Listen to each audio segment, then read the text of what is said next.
إيمانك شيء قراء لقو قبو باين الرحمن كقول كيف ما صور مقايبه يقول كيف فردوسية جنو قورسا وليجيه قانقار هدي آتيهين قراء لقو بيري وحيجينا قيمها كسوغن قورسك إلاشا قرآنك يسنها الله يسكول ريان لك لقادين قادا ديقودا نبرتي يسيدا وحلوقيحو أو تفسيرك واللقو قيافر قلوبتينا قياما حقي سادوان لوق القلياي دديو قادر كيني وعنا قاتا أمر كيسا. الحمد لله والثناء لله والصلاة والسلام على رسول الله وعلى آله وأصحابه ومن والاه ثم ما بعد. سورة البقرة نكبر بين آيات بقول يلا. قال الله تعالى إلهي بأوحل واتبعوا حي راعين لمنك يهودها ما تتلو الشياطين شياطينتو وحي أي أخريين أما الراعيين على ملك سليمان على عهد ملك سليمان واختقي مدحت النمذا وهيي نبي سليمان وما كفر سليمان نبي سليمان ما قالوا بين وسحر لما أهين ولكن الشياطين كفروا شياطين تسق قالوا بين وحيكو قالوا بينه يعلمون الناس السحر ضدك السحر كوحل إلى بريين وما شيء نوي بريين شياطين تضدك أنزل على الملكين لبدا ملك لغو سو دجي اللو سو ديبه لا سو بري لبدا ملك ببابل ماشا لا يداهدو ayaa lagu soo dajiyay هاروت وماروت لبدا magac baa la kala oranayo وما يعلمان من أحد لبدا ملك قف ما يبرينين سحرك حتى يقولا شيرا يدادان إنما نحن فتنة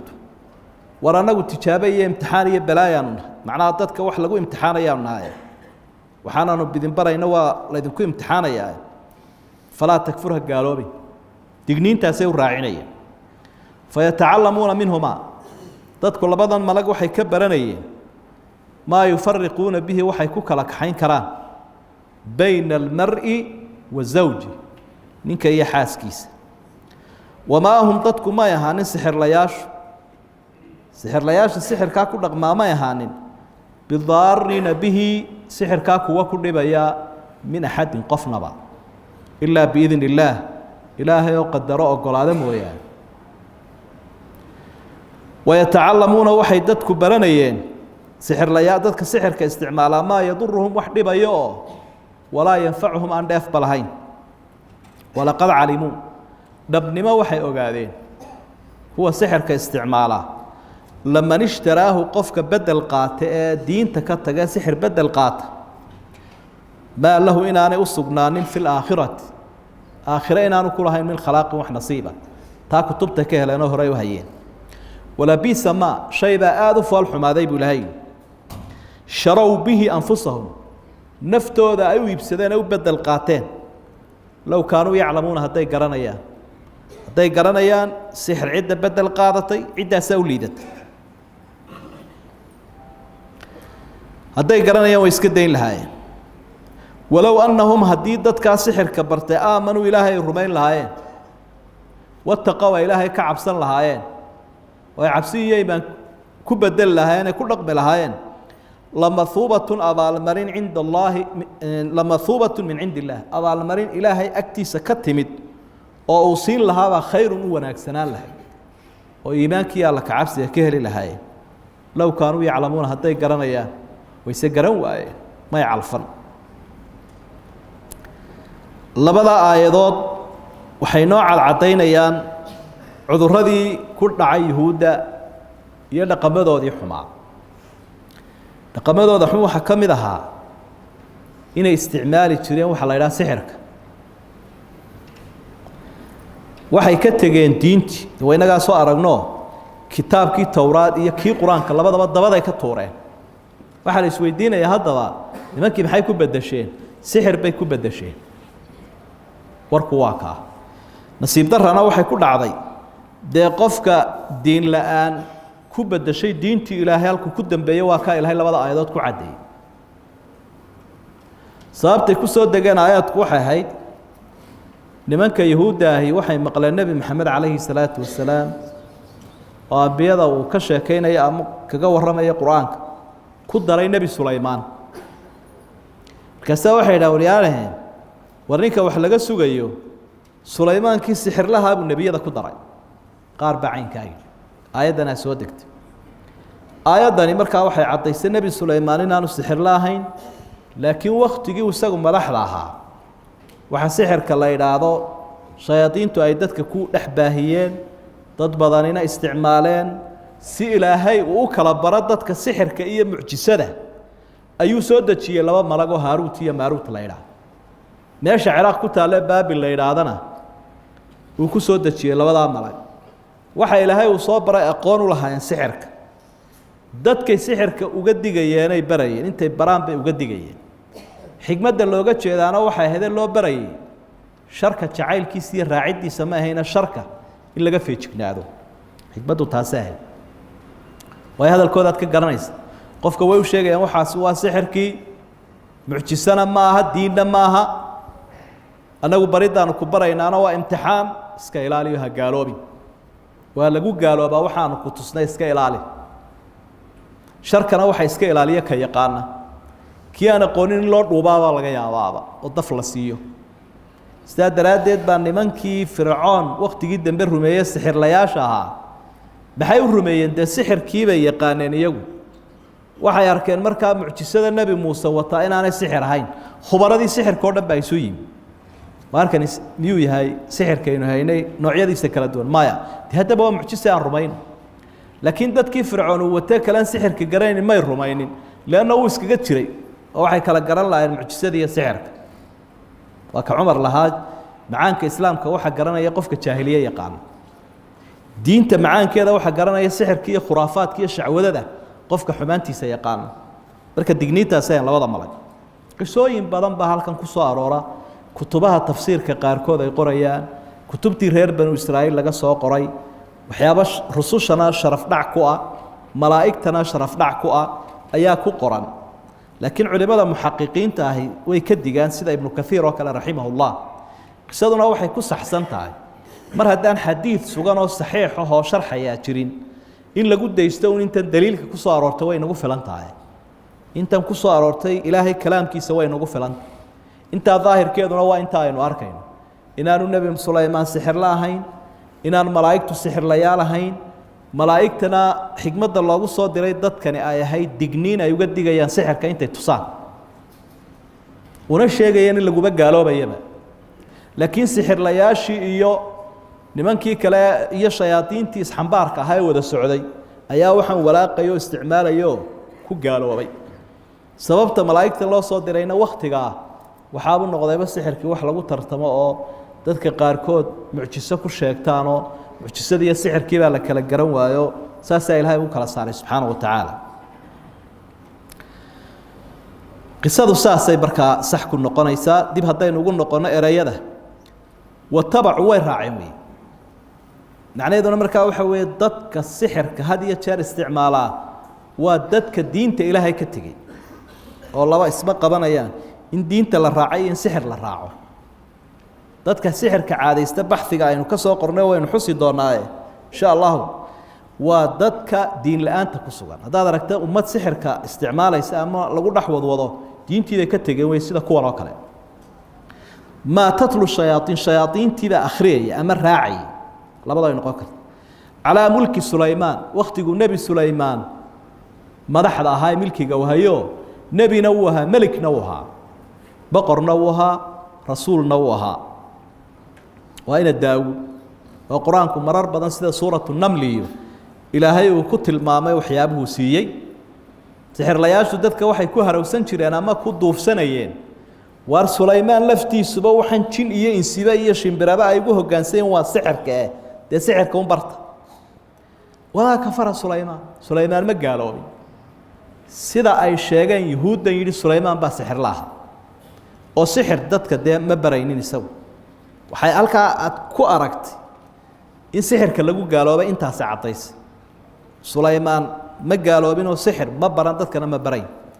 walaakina shayaaiina kafaruu baaba caddays shayaadiintaa gaaloobay oo yucallimuuna annaasa sixirkay barayeen marka shaydaan iyo kii raacay ee sixir bartay way gaaloobeen labaduba wamaa unzila cala almalakayni labada malag wixii lagu soo dejiyey loo soo dhiibayna way barayeen bibaabila meesha la idhaa baa lagu soo dejiyey haaruut iyo maaruut waa cadfu bayaan ayaa la odhan jiray wamaa yucallimaani min axadin qofna wax may barayn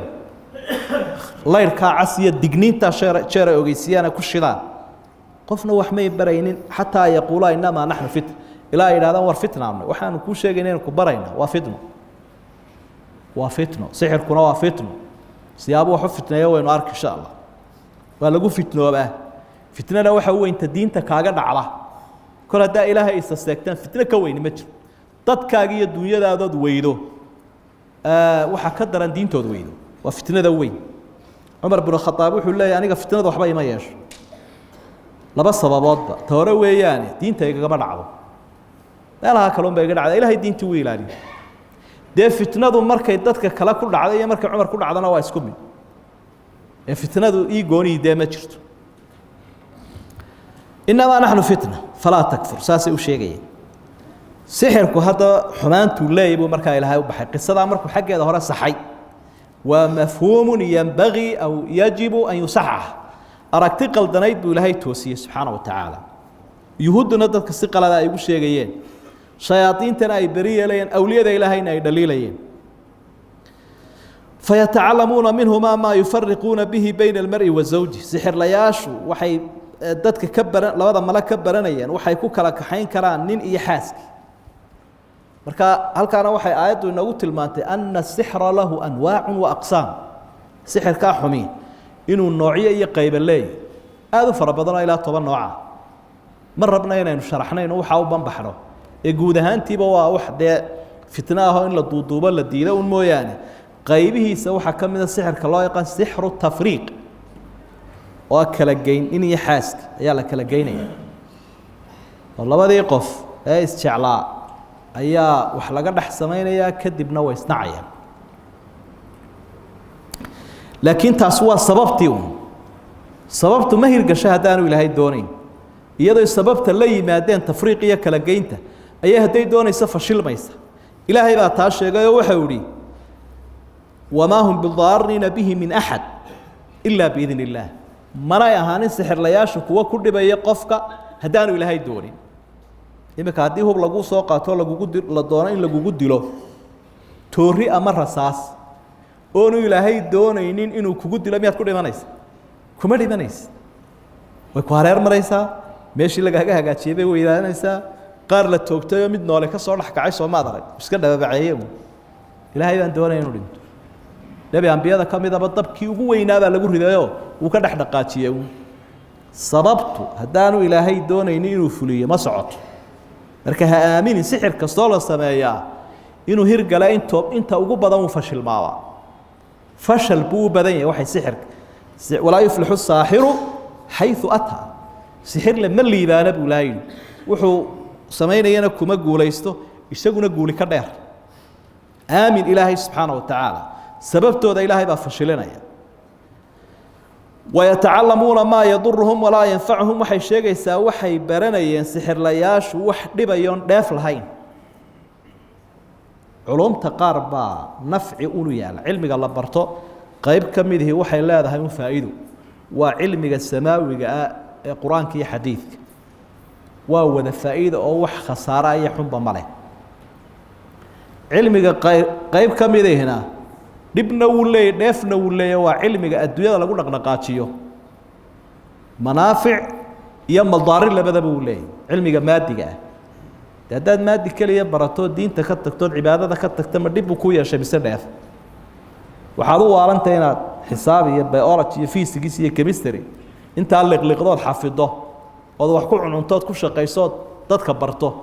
diin iyo ilaahay iyo iimaanna waad uga tagta maxay sheegaysaa cilmigaas muxuu sheegayaa waxalla wuxuu sheegayaa ma jiro waa dhibu qaybtiisii dhibtaad qaadat cilmigaa maadiga haddii loogu adeego dalka iyo dadka iyo ummadoo anficiisa la keena ilaahayna xaqiisa la siiyo nafci buu leeyahay cilmi isagu waxaa jira dhib uun la taagan halkaasuu ilaahay ku caddeeyey waa cilmiga sixirka wayatacalamuuna maa yaduruhum walaa yanfacuhum وعلم أن إب موية داف لهاي كذلك علم الفلسفة علم فلسفة على بيدا بيدا مركو قفكو صعدة إلهي ونكسور سنة يوم عقلية دو كلية والركرقة يستعمالها ملحدين تو هذه العصر كان استعمالات قال كاوحين وكارجنا علميين وقيبياي ونسبر بردع كريم إذا مركز سحر كيب وهلكا إلهي حكومي كي برانية كي أديكسن لها كي وتجي لها وضد شر حنبارانية ولقد علموا لما اشتراه ما له في الآخرة من خلاق waxay ogaadeen kuwaasi cid iibsatay qaadata sixirka in aanu aakhira nasiib ku lahayn waxay ayadu xukuntay natiijada sixirka inuu yahay aakhira la'aan goormu qofku noqdaa waa markaanu iimaan lahayn in iimaankii laga qaaday mar kala cadays mar afraad aayad wala biisa ma ashraw bihi anfusahum law kaanu ya'lamun mar kale ilaahay ku celiyo waxa xumaaday waxay naftooda u iibsadeen haday garanayaan maxaa ku haboonaa tolob dadka waxa ku haboonaa buu ilaahay sheegay wuxuu walaw annahum aamanu wattaqu iimaan iyo alla ka cabsi halku imika gaalnimo iyo diin la'aan ka qaateen waxa uu haboonaa iimaan iyo alla ka cabsi haday taa ku dhaqmi lahaayeen iska dayn lahaayeen waxa lamathubatun min indillaahi khayr abaalmarin weey oo ilaahay xaqiisa ka timi ayaa u fiicnaan lahay law kaanu yaclamuun hadday garanayaan jaahil may garanin jahligu qofkiisa u halaagaa adduunna u halaagaa aakhirana u halaagaa idan sixirka waxa la yidhaha haddaynu usoo noqono tacriifkiisa ama tilmaantiisa qodobo dhowr aynu ka sheegayo tobaneeye meelahaas insha allahu si macluumaad guud dadku ay uga qaataan ka thaqaafatin caama tacriifkiisa waxaa lagu tilmaamaa inuu yahay wixii qarsoon saxara bimacnaa khafiya wastatara ayaa lagu tilmaamaa oo suxuurta had iyo jeer dee waa raashin qarsoon waqti qarsoon baa suxuurta la cunaa saxar habeenka gelinkiisa dambe qarsoon wey waxaa kaloo lagu tilmaamaa sixirku inuu yahay xaqiiqadoo shayga la weydaariyo saxaruu acyuna annaas wastarhabuuhum wajaa'uu bisixrin cadiim kala wareejin dadka la kala wareejiyo saxarahu bimacnaa qofku sidii u socon lahaa caadiga ahayd si aan hayn buu ka jahayn karaa inna min albayaani la sixra nebigu wuxuu ihi aftahanimada iyo codkarnimada dadka qayb baa ka mida sixirka qayb ka mida weeye waxaa laga yaabaa waxaad iska aaminsanayd oo aad iskaga noolayd oo aad ku socotay hadduu ku helo qof aan agnaan ahayn ee aftahan oo codkara oo kugu weydiiyo ood waxba ka jawaabi kari weydaad waxba odhan kari weydo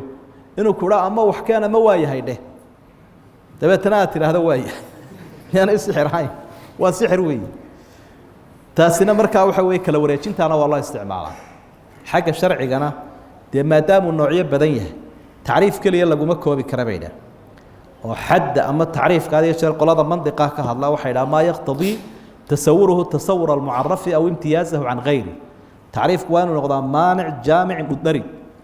wixii la doonayaana waa inay soo wada galaan wixii la diidayna waa inay ka wada baxaan xuduuddiina aan la gelinin oo tacriif iyo aanu isdhex gelin shayga xaddiisi xukunkiisa almuhim maadaama uu qaybo badan leeyahay tacriif laguma soo koobi kara bay leeyihin laakiin waxaa weeyaanuun waxyaabo la isku gungunto wax lagu akhriyo oo kadibna qofka dabeecaddiisa iyo jawigiisa iyo falagana lala eegto oo qofka wax lagu yeeleeyo sidii nebigaba loo sameeyey calayhi salaatu wasalaam ama waxyaabo la akhriyo weeyo iyo wax la shidshido oo shayaadiin la soo dejiyo qofka loo adeegsado arrimahaas uma noqdaa tacriifkiisa intaan ku dhaaf lahu adraar qaybtiisa labaad waxa weeye dhibaatooyin buu leeyahay dhibaatooyinkaasi qaar diiniyana way leeyihiin qaar caafimaadna way leeyihiin qaar bulshana way leeyihiin dhibaatooyinka diinigu sixirku leeyahay waxaa ka mid ah dee qofkii waa caqiide la'aan ma diin baa hadhay kol haddii lagu gaaloobay sixirkii qofkii waa ku gaaloobaya xukumkiisa alxukm intaasoo aayadood baynu ka arkaynaa intaasoo kelmadood oo aayadda ka mid ah marka jumhuuru lculamaa culimada intooda badani waxay isla waafaqsan yihiin qofku hadduu sixirka caadaysto ama ku shaqaysto ama u taguu ku noqnoqdo kii sixirka samaynayay rag iyo dumar mid kastaada inuu diinta islaamka kaga baxayo wanacuudu billah hadduu diinta islaamka ka baxana naagtii way gaalowday ninkiina wuu gaaloobay dalaaqi furiin wixii ay isku qabeen caqadkii iyo nikaaxina wuu buray tusaale naag baa istiri ninkaaga kaa miyaraystay isjeclaysiiyo hooga soo sudh waxay idhahdaan imika markay midi miyaraysta waxay idhahdaan heedhe miyuu dee maad farsamaysid bay idhahdaan maad farsamaysid macnaheedu waxa weye maad sixirtid khalaas iyadiina way ka furantay xaaraan buu ku waxaynayaa kanay islahayd soo qabso oo miyarada ka soo qabso waa tusaale miyaraduna dee way samayn kartaa taweyne way samayn kartaa waa meelaha mushkiladuhu ay ka yimaadaan bay ka mid waa ka qofkiiba way furantayba xaaraan buu kula kulmaya waa tusaale idan markaa waa dararka ugu weyne caqiide ahaan sixirku waxa weeye tacdiimu saxarati wa ahli shacwada halkii ilaahay laga weyneyn lahaabaa waxaa la weyneynayaa sixir leh iyo khuraafaad leh waxaa adraartiisa ka mida tarku almalaadi alxaq alladii yajibu allujuu'u ilayh markay dhibaata dhacdo ilaahii u weynaa la magan geli lahaa ayaa la weydaartay waa cibaadatu shayaaiin ilaa shaydaanka la caabudo sixir ma hirgalo ka loo fulinayo iyo kan kale labaduba wakhtiyadu u hirgalaya waa inu shaydaanka caabudaa horta shaydaankuna kama yeelayo inuu wax la riixo jeeroo diinta uu ka soo baxo marka wasaa'ilka iyo wadooyinka la maraya waa xaaraan iyo gaalnimo ayaa la soo maraa kaadi lagu maydho kitaabka qur-aankoo lagu joogsado dumarka dhiigooda caadada wax lagu qoro aayada lagu qoro waa gaalnimo iyo qofkii oo isa soo qaawiya ilaa heerkaa markuu soo gaadho ayaa uu wax la qabtaa uu dee jeebka ku rito kamahali shayطaani id qaala lilinsaani kfur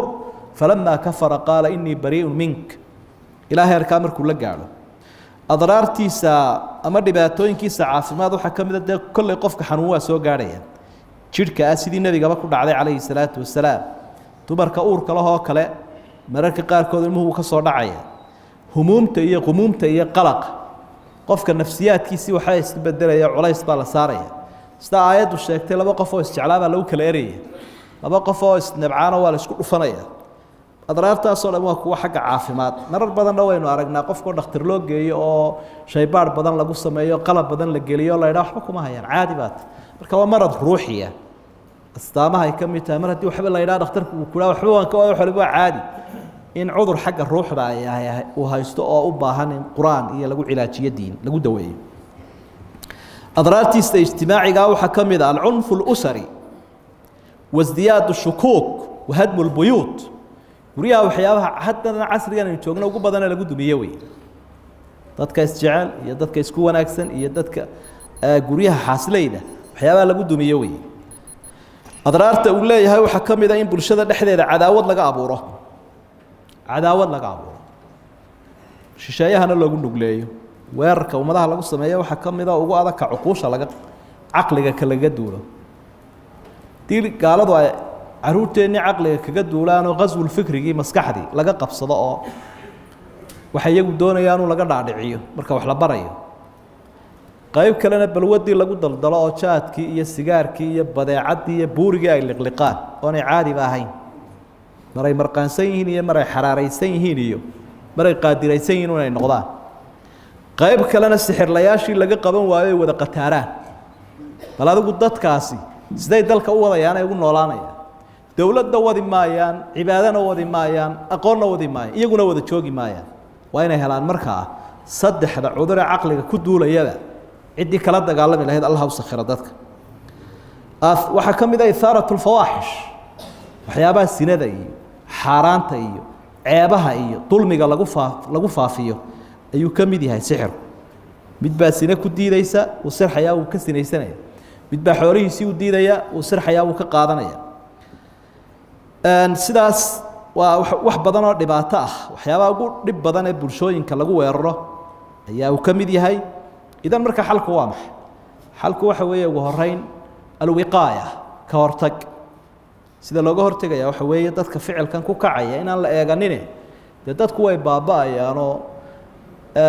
ma sii wada joogi karaan horumarna ma samaynayaane wacyigelinna dadka lagu sameeyey ogaadaan waxaan wuxuu yahay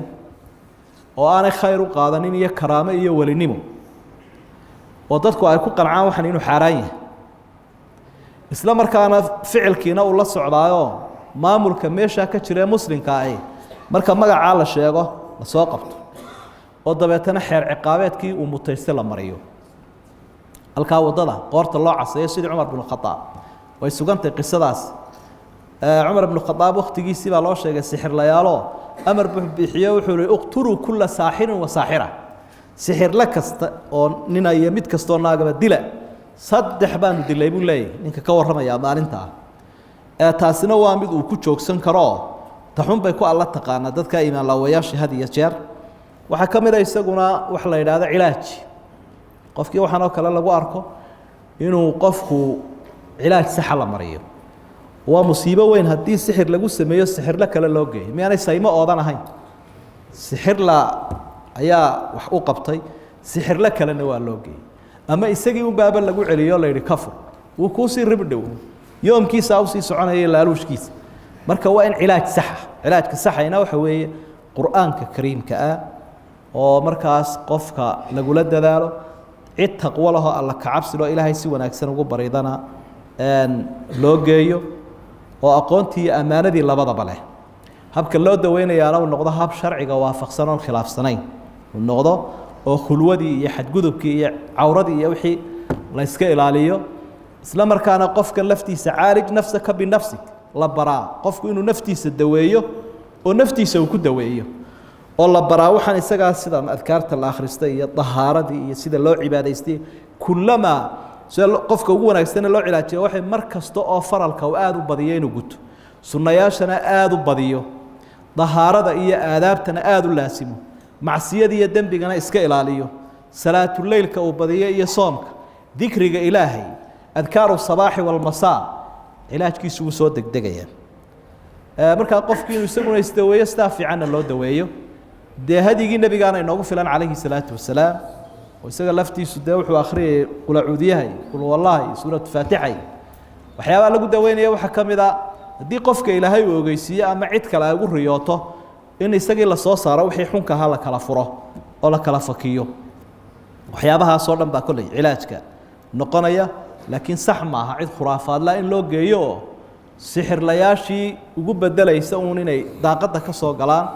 oo rawxaan iyo jiman iyo dariiqo xaaraan in la yidhaha waxbaa lagu daweynaya wuu ku sii adka way sii degayaan goodhowna markay ku raagaan la furfuri kari maayo idan waxaynu leenahay yaan la cabsanin oo la firdhan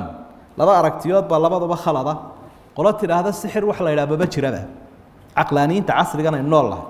sixirku wax jiraba maahaba oo intanoo aayadood iyaba dafiraya oo diidaya iyo qolo kale oo wixii dhaqaaqaba odhanaya waa sirxanaha